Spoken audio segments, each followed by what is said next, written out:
चेतनवंत रहो, आत्मस्थ रहो, उस व्योमवत परमात्मा में रहो।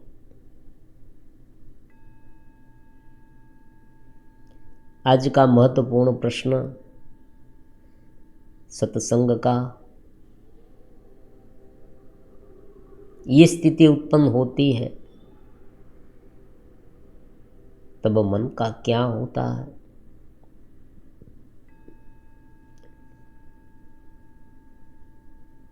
ये विषय समझने के लिए सबसे पहले हमें ये समझना चाहिए कि ये स्थिति मतलब कौन सी स्थिति।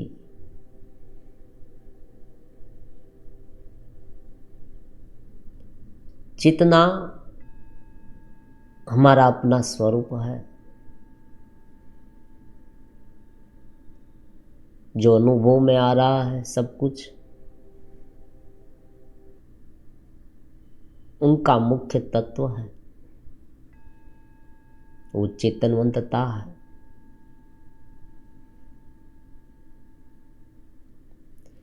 अगर ये भीतर नहीं होती, होनेपन का अनुभव नहीं होता।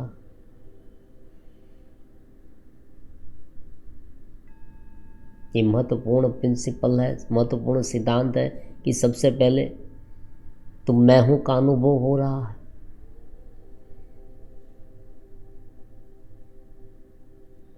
लेकिन यहां पर क्या बात हो गई है वो अनेक वीडियो के माध्यम से हमने समझी है कि यही चेतनवंतता अलग अलग प्रकार के आयामों में बंधी हुई है, अलग अलग विचारों में घिरी हुई है। अब वो स्थिति का मतलब ये हुआ कि शुद्ध मैं वाली स्थिति, होना, हमारा होना, साक्षी भाव का होना, भगवान में रहना। देखो ये बात कितनी गहन है, कितनी अद्भुत है, अपने आप में वो कितनी बेहतरीन है।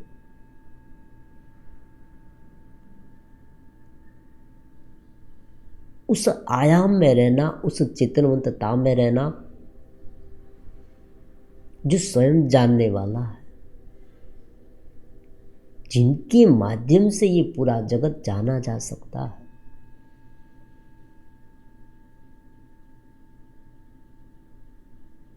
भगवान का भक्त कहता है मैं परमात्मा में रहूं, हे प्रभु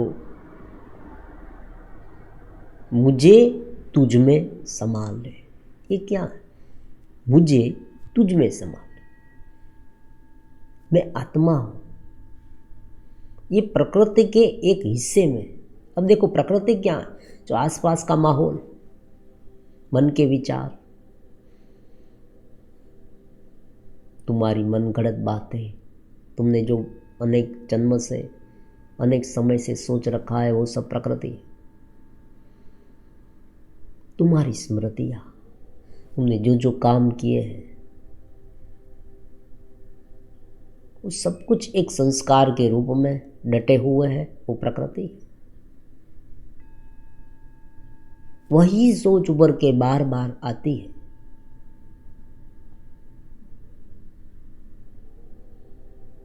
मन की उथल पुथल है, नासमझी, और नासमझी के कारण बहुत सारे ऐसे ऐसे अलग अलग प्रकार के भाव उत्पन्न हो रहे हैं जिनका कोई मूल्य नहीं है।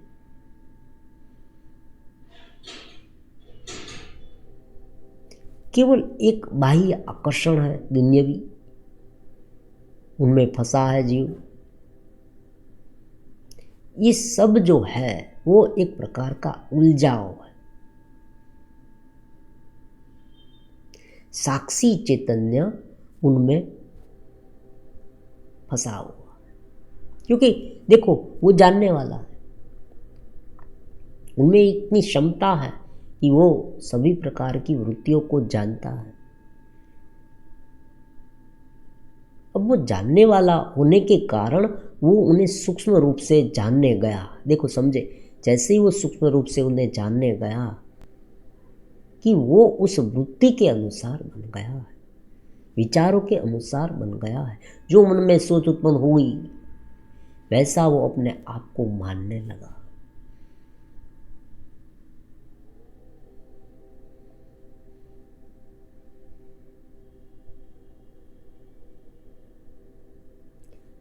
अब मानो कि वो धीरे धीरे शुद्ध होने, अब वो शुद्ध कैसे होगा, ये बहुत महत्वपूर्ण बात है, तात्विक बात है। उसे शुद्ध कैसे किया जाए?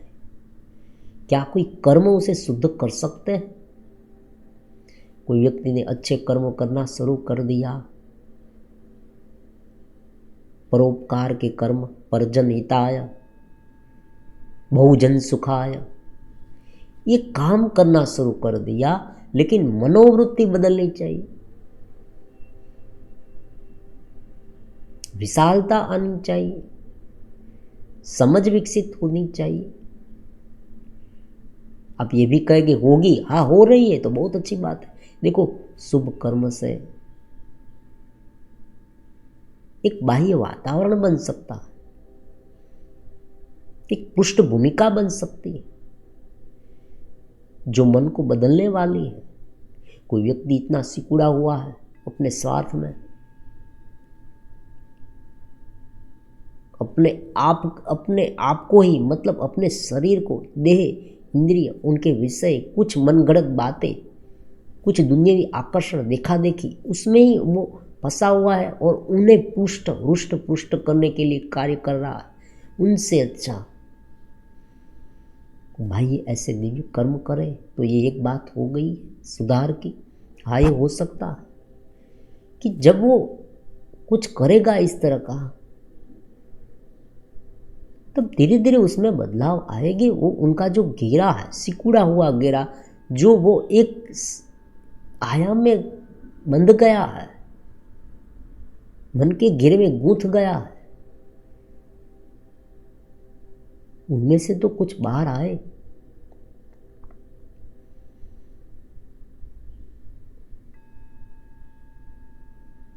ये धीरे धीरे गहराई में जाना चाहिए। देखो, आत्मचिंतन की बात है, आत्मनिरीक्षण की बात है, विवेक ज्ञान की बात है, साक्षी भाव में रहने की बात है।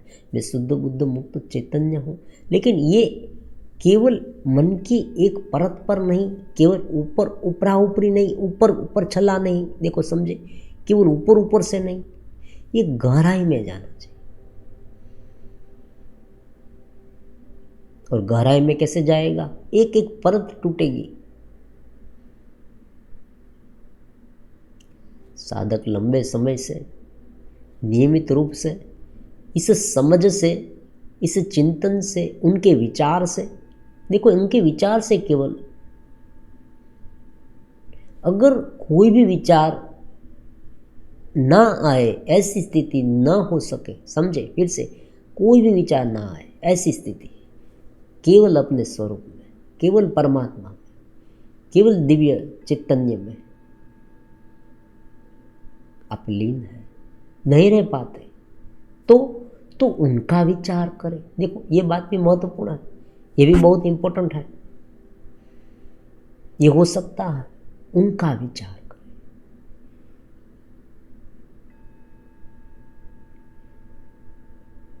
या तो तुम उसमें रहो, उस परमात्मा में रहो, उस दिव्यतम भाव में रहो। जैसे तुम उनमें रहने लगोगे, तुम्हारे सारे द्वार खुल जाएंगे, दिव्यता तुम्हारे सामने आती जाएगी।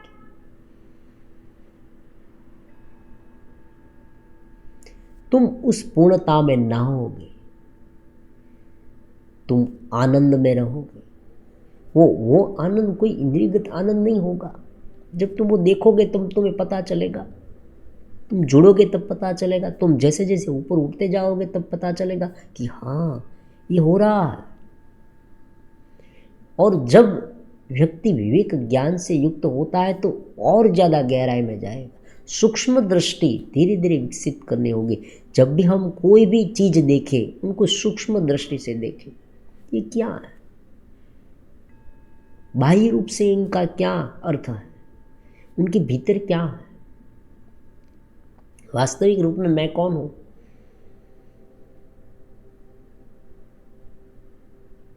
परमात्मा कैसे है?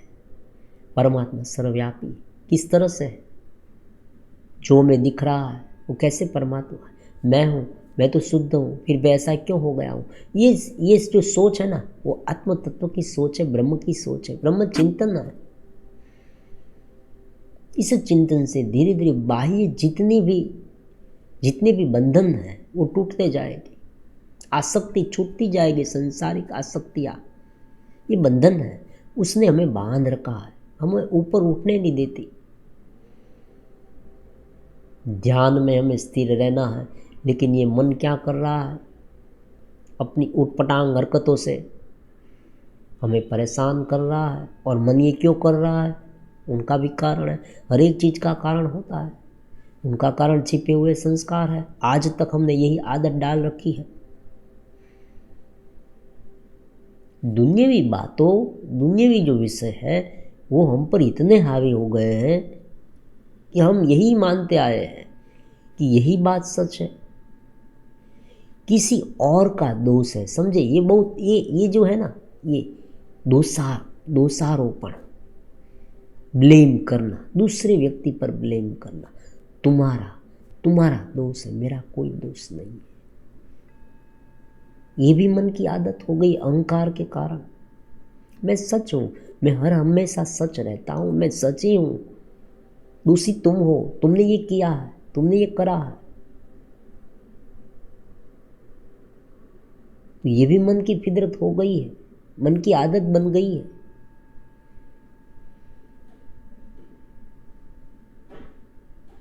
तो ऐसे अलग अलग भावों से मुक्त होने के लिए, अलग अलग भावों से अछूते होने के लिए शुभ कर्म तो है ही, लेकिन साथ में आत्मनिरीक्षण जरूरी है, परमात्मा का चिंतन जरूरी है। या शुद्ध स्वरूप में ना रह पाए, पहले ये प्रयास करें शुद्ध स्वरूप में रहे, लेकिन ये हो नहीं पा रहा है। मन गाढ़ा है, वासनाएं इतनी गाढ़ी है, समझे? ये इतनी हमको बांध रखी है, उसने, उस वासना ने हमको बांध रखा है कि हम ऊपर नहीं उठ पाते, हमें पकड़ रखा है। तो दूसरा उपाय क्या है? शुभ वृत्ति को एक और करते जाए, दूसरा उपाय। दो ही उपाय है, तीसरा नहीं है, दो उपाय। या तो आप स्वरूप में रहे शुरुआत में। गुरु कौन है? गुरु यही बताते हैं कि तुम स्वरूप में रहो। गुरु व्यक्ति स्वयं बन सकता है अगर विवेक ज्ञान से वो ऊपर उठा है। एक बार सुनना जरूरी है, गुरु के मुख से एक बार जुड़ना जरूरी है, फिर समर्पित भाव हो गया उनके साथ, फिर दूसरा कुछ करने की आवश्यकता नहीं, जुड़ गए बस। धीरे धीरे उनमें डेवलपिंग का काम होगा। वो फिर सजगता ही महत्वपूर्ण है। देखो, एक बात समझ लिया कि मेरे भीतर वो है, वो मेरे भीतर, मैं ही उनका अंश हूँ। जो अनुभव हो रहे हैं उनके कारण है, फिर ये पूरी दुनिया उसमें आ गई ना। देखो, दुनिया के कोई भी विषय आप देखें, खान पान मैथुन आदि कोई भी विषय है, वो विषय अंततः तो हमें अनुभव में आ रहा है। हमारी जो अलग अलग प्रकार की सेंसेस है, आँख है, कान है, नाक है, ये सब जनेंद्रिया है, ये जो अलग अलग प्रकार की सेंसेस है, उनके माध्यम से तो हम ये अनुभव कर रहे हैं ना सब कुछ। तो उस अनुभवकर्ता को हमने जान लिया कि इस तरह से अनुभव हो रहे हैं, फिर तो उसे अनुभव में लाना, एक बार जान लिया फिर अनुभव में लाना, इनके लिए ध्यान है। ध्यान में दिक्कत होती है तो शुभ वृत्तियों को धीरे धीरे विकसित करते जाए। शुभ वृत्ति मतलब शुभ वृत्ति, शुभ भावनाएं, दिव्य भावनाएं, ऐसी भावना, उनकी व्याख्या कैसे करें? देखो, शुभ की व्याख्या कैसे करें, पुण्य की व्याख्या कैसे करें? पुण्य मतलब हमको उनमें रहने लायक बनाए, हम उनमें रह पाए, हम उनसे दूर न हो पाए। हम उनसे दूर जाते हैं तब पाप होता है। पाप और पुण्य की सहज व्याख्या ये, हम चेतनवंत रह पाए तो ये पुण्य होगा, और हम अचेतस होने लगे, चेतस नहीं अचेतस, धीरे धीरे उस घेरे में ज़्यादा गिरने लगे तो पाप हो गया। क्योंकि जैसे वासना गाढ़ी हो जाएगी, योग वशिष्ठ रामायण में कहा कि तुम्हारी वासना रहेगी लेकिन वो वासना बांधने वाली नहीं रहेगी। जिस तरह से रस्सी है, मान लीजिए रस्सी को जला दिया, रस्सी का आकार लगेगा, रखिया है, रस्सी की रखिया है, वो रस्सी के आकार जैसी दिखेगी लेकिन उनमें क्षमता नहीं है बांधने की, आकार से दिखेगी केवल। वासना रहेगी, थोड़ी थोड़ी बहुत वासना योगियों में भी होती है, ज्ञानियों में भी होती है।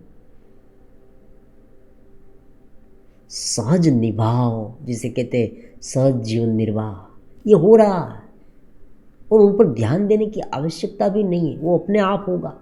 सभी प्रकार के कर्म तुम अपने आप कर पाओगे अगर भीतर खिलावट हो पाई। अगर तुम भीतर को जान गए तो तुम यही इसी जीवन में मुक्त हो सकते हो। वो परम चेतनवंत पुरुष प्रकट हुआ और हम भाव विभोर हो गए, उस दिव्यतम भाव में लीन हो गए। वो घड़ी ऐसी आई जीवन में कि दिव्य आभा से भर गए, दिव्य चेतनवंतता से भर गए। वो परम गुरु का प्रवेश हुआ भीतर और उसने चेतनवंत बना दिया। इस घेरे को हम भूल गए, इस मन की उथल पुथल को हम भूल गए।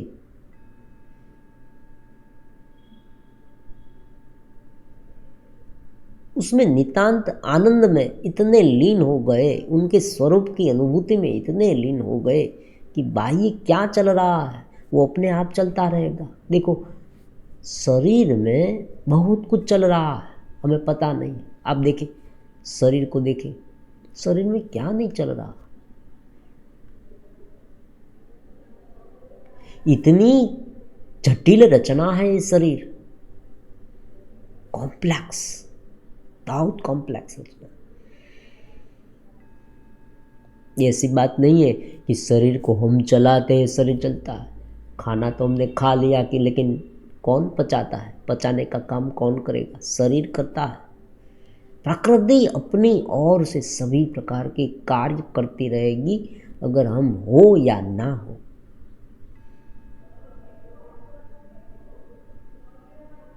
ये शरीर अपने आप कार्य कर रहा है, चेतना का उनके साथ कनेक्शन बन गया, कार्य होने लगा।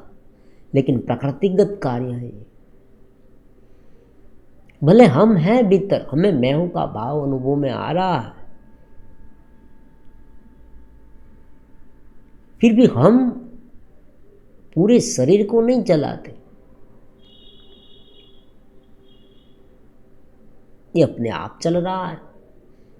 उसी तरह से बाह्य कर्म भी होंगे, जीवन व्यवहार भी होगा। आत्मस्थ रहकर जीवन व्यवहार जब करते हैं तब मन का क्या होता है? मन ऐसा हो जाता है कि जो बांधने वाला ना हो, सरल और सहज हो जाता है, निखालस हो जाता है बच्चे की तरह। जरूरत पड़ी तो वो उत्पन्न होता है, फिर वो अपने स्थान में, अपने स्वरूप में लीन हो जाता है। वो वहां पकड़ा नहीं रहता। अब देखिए, कभी कभी एक बार निरीक्षण करके देखिए अपने आप का, आपको पता चलेगा कि कौन कौन से विचार कभी कभी पूरे दिन मंडराते रहते हैं, पूरे दिन मंडराते रहते हैं विचार, पूरे दिन। फिर भी क्या होता है? देखो, ये पूरी प्रोसेस कहते हैं, और ये प्रोसेस आप एक बार भीतर देखना, वास्तविक रूप में देखना। और आप कहेंगे, आप कमेंट में भी लिखना कि हाँ ये हो रहा है। कोई एक विचार आपके मन में उत्पन्न हुआ, मान लीजिए आप सो गए, सोए हुए हैं, बिस्तर पे पड़े हुए हैं और आपके मन में कोई ख्याल आया, फिर आप उस विचार में इतने उद्विग्नता से, इतने व्यस्त बिजी रहने लगे, उस विचार के साथ इतने संयुक्त होने लगे, उस विचार में रहने लगे कि धीरे धीरे धीरे आपके सिर में दर्द होने लगेगा। वो विचार आपको ऊपर नहीं उठाते। अगर वो चिंतन होता, देखो आत्मभाव का चिंतन होता कि वास्तव में क्या मैं हूँ, मैं मन नहीं हूँ, वास्तव में क्या हूँ मैं, ये जब आप सोचते हैं तब आप धीरे धीरे सूक्ष्म होते जाते हैं। आप में एक धीरे धीरे एक आनंद, आह्लादकता उत्पन्न होती है, आप सहज होते जाते हैं, आप में पूर्णता विकसित होती जाती है, आनंद विकसित होता जाता है। अब भीतर से समझ युक्त होते जाते हैं। आप ये समझने लगते हैं कि हाँ ये हो रहा है, अब ये बन रहा है। दिव्यता का अनुभव होने लगता है। जैसे जैसे आप उनके विचारों में देखो, उनका विचार, उनकी सोच, उस परमात्मा की सोच, उस ब्रह्म की सोच, उस आत्मभाव का चिंतन, ये दिव्य वृत्तियाँ हैं। और जब कलुषित वृत्ति मन में चलती है, वो काम हो, क्रोध हो, मोह हो, लोभ हो, ईर्ष्या हो, मद हो, मत्सर हो, आज के ज़माने में डिप्रेशन हो,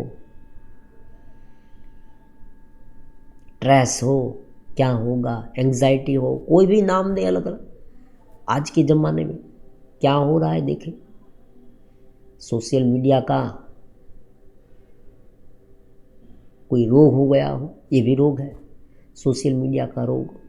फेसबुक में आज अच्छी कमेंट नहीं आई मेरे लिए, किसी ने लाइक नहीं किया, मैंने तो बहुत अच्छा ड्रेस पहना था, मेरा फेस भी अच्छा है, मैंने बाल बहुत अच्छी तरह से कटवाए थे, हेयर स्टाइल मेरी बहुत अच्छी थी, लेकिन किसी ने लाइक ही नहीं किया। ये क्यों नहीं लाइक किया? क्या हो, मेरे में क्या कमी है?